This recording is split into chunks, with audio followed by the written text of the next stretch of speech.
कि नहीं मुकेश सहनी को साथ लो, नहीं तो बिहार में जीरो हो जाओगे। एक तरफ दूसरे तरफ के लोग भी चाहता है कि सहनी जी आ जाइए हमारे साथ। तो हमको ना विधायक बनना है ना सांसद बनने का सपना है, हमें तो एक ही सपना है कि हमारे समाज को आरक्षण मिल जाए। हम आरक्षण की लड़ाई लड़ते हैं, लड़ाई लड़ते लड़ते हमने पॉलिटिकल पार्टी भी बनाया है बाबा साहब के समझकर, लेकिन हमारी पहली लड़ाई है आरक्षण, और जब तक आरक्षण मिलेगा नहीं तब तक लड़ाई लड़ते रहेंगे। आपने दशरथ राम मांझी का अपना नाम सुना होगा, एक मुसहर का बेटा था और उन्होंने पहाड़ को तोड़कर रास्ता बना दिया। उन्होंने कहा जब तक तोड़ेंगे नहीं तब तक छोड़ेंगे नहीं।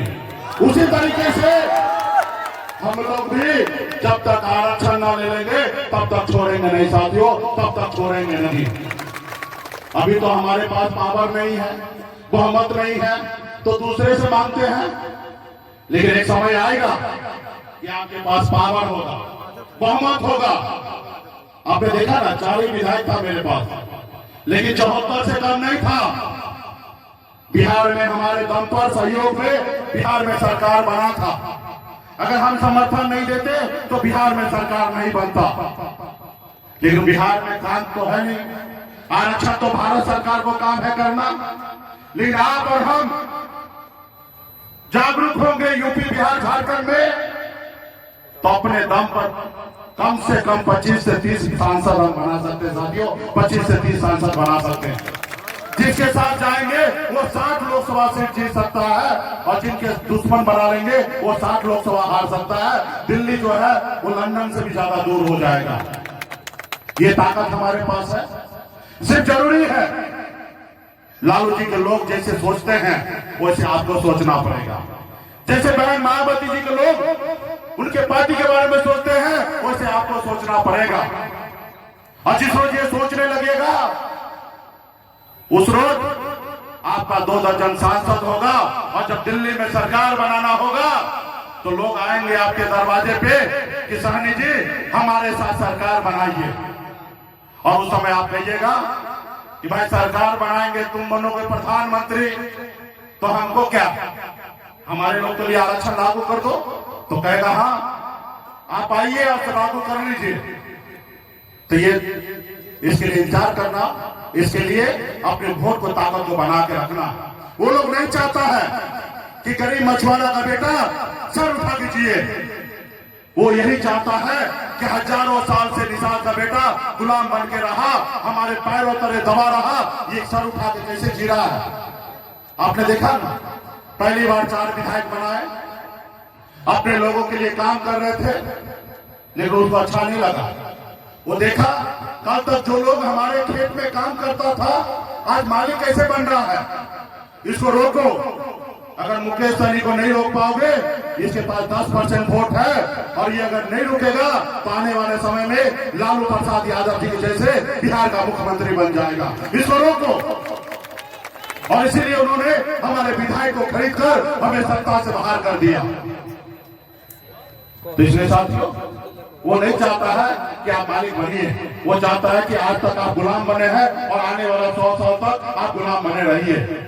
ये तो निर्णय आपको लेना है कि गुलाम बनना है या मालिक बनना है, ये निर्णय आपको लेना है। ये निर्णय आपको लेना है कि आपके आने वाला पीढ़ी गुलाम बनेगा या मालिक बनेगा, ये निर्णय आपको लेना है। हम तो सर पे कफन बांध करके निकल चुके हैं अपने हक अधिकार के लिए। अभी निर्णय है आपको अपने समाज का हक अधिकार दिलाने के लिए साथियों। इसलिए एक एक निषाद का बेटा अपने आप को संघ बल्ला बनिए और अपना कर्तव्य को निभाइए। एक एक गांव में जाइए, अपने रिश्तेदार और नाता लोगों के पास जाइए और उनको बताइए कि 2024 का चुनाव का समय आने वाला है। जो हमारा आरक्षण की बात करेगा हम उनके साथ रहेंगे, जो हमारा हक की बात नहीं करेगा हम उनके साथ नहीं रहेंगे। ऐसे आप बताइए। तो क्या आप लोग लड़ाई लड़ने के लिए तैयार हैं? ये आवाज दिल्ली पहुंचेगा? क्या लड़ाई लड़ने के लिए तैयार हैं? इस बार हमने एक दबाव बनाया है,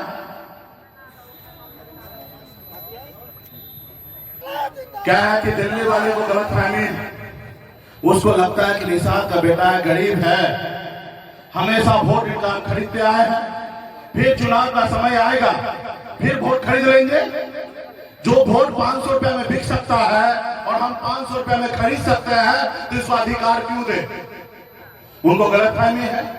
उनको ये नहीं मालूम है कि निषाद का बेटा पहले वाला नहीं है, ये 2023 वाला है। अपना खून बहा देगा लेकिन अपना वोट को नहीं बेचेगा। लेकिन वो गलत फहमी को कैसे दूर करना है? तो इस बार गलत फहमी को दूर करने के लिए हमने एक दवा बनाया है। जैसे कोरोना काल में आपने देखा होगा, देश के डॉक्टर ने एक वैक्सीन बनाया था देश के लोगों को सुरक्षित करने के लिए, उसी तरीके से हमने एक वैक्सीन बनाया है।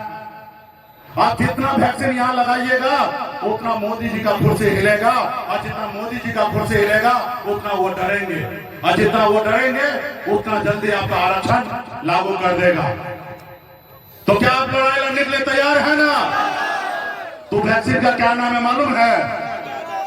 उस वैक्सीन का नाम है गंगा जल। आज देश में सभी पॉलिटिकल पार्टी अपने आप को अचरज में है कि मुकेश सहनी ऐसा दवा कैसे बना लिया है।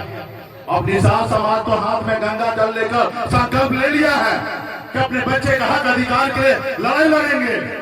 और जब संकल्प ले लिया, गंगा माता का सौगात खा लिया, तो ये तो वोट बिकेगा नहीं। और जब मालूम है कि वोट बिकेगा नहीं, तो आज हमारे दरबार में लोग आते हैं, कहते कि नहीं भाई आप आइए।